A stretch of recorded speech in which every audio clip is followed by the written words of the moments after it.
Okay, let's see which book I've selected from my library for you tonight. We'll close this up and we'll come down here. And I have selected a very special book for you, another one of my favorites. The book that I'm going to read you tonight is called St. Francis and the Wolf. This is a fabulous story with beautiful illustrations.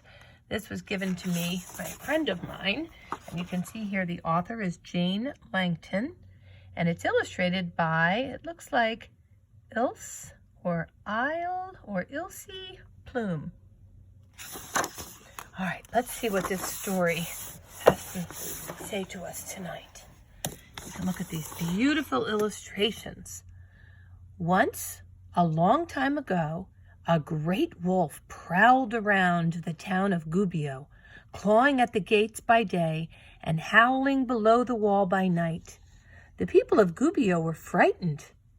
They stared out their windows at the wolf and kept their children indoors. "Let us out," cried the children. "We want to play in the fields." "No, no," cried the mothers and the fathers. "The wolf will gobble you up." At last, they locked the city gate against the wolf, but then everyone was afraid to go outside the city wall. The farmer could not harvest his grain. Therefore, the miller had no grain to grind into flour, and the baker had no flour to bake into bread. All the people were starving. The animals, too, had nothing to eat. A hungry dog chased a hungry cat. The cat scrambled up on the roof and looked down greedily at the hungry hen. "Oh, no," cried the miller's wife, when the hungry goat ate all the flowers in her garden. But the wolf was hungry, too. It licked its chops, dreaming of fat sheep. Not far away lived a joyful friar named Brother Francis, who loved the poor people of Assisi so much that he gave them everything he had.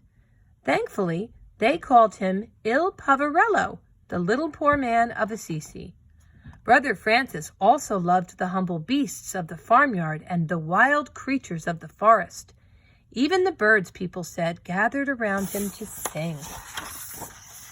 But when Brother Francis heard about the wolf, he hurried to Gubbio. "Don't be afraid," he told the people. "I will speak to the wolf." "No, no," cried the farmer, "it is too dangerous."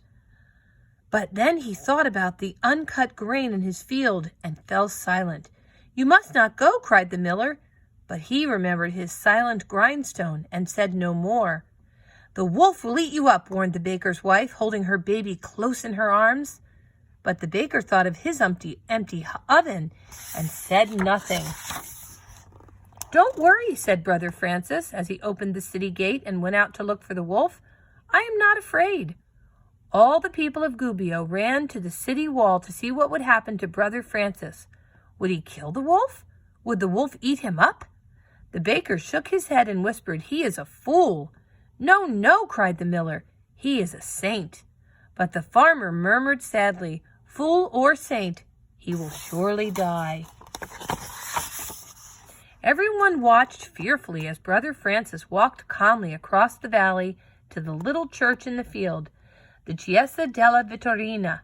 There he waited, looking left and right for the wolf. He did not have to wait long. "Watch out, Brother Francis," cried the farmer, pointing with a trembling finger. "There's the wolf."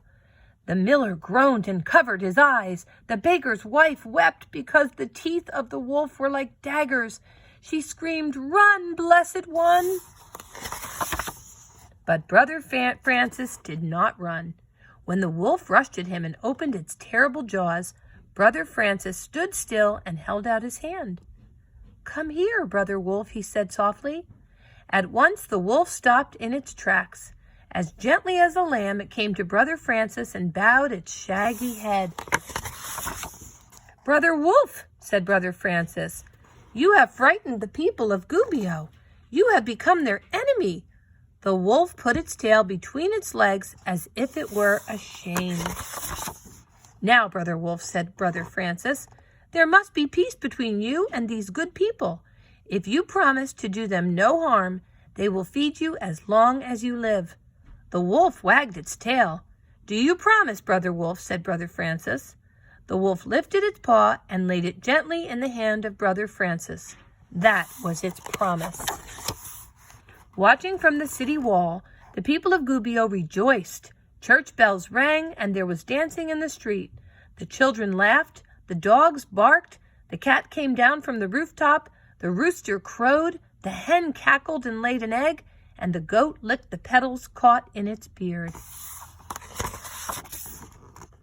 Joyfully, the people of Gubbio thanked the little poor man of Assisi for setting them free from the bloodthirsty jaws of the wolf.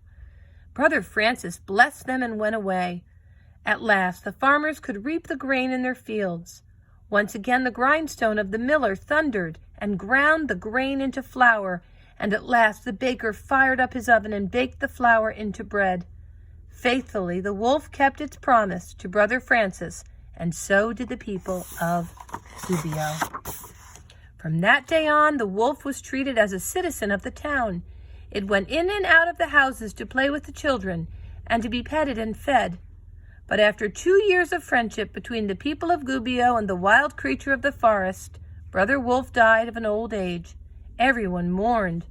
His gentle presence in Gubbio had been a reminder of the goodness in all living things. This book tells a little bit about St. Francis of Assisi, and it talks about when he was born and where he was born, and it talks about how he loved animals, and one of the many animals that he loved was the wolf. I hope you enjoyed this book tonight. I'll try and find another one for tomorrow.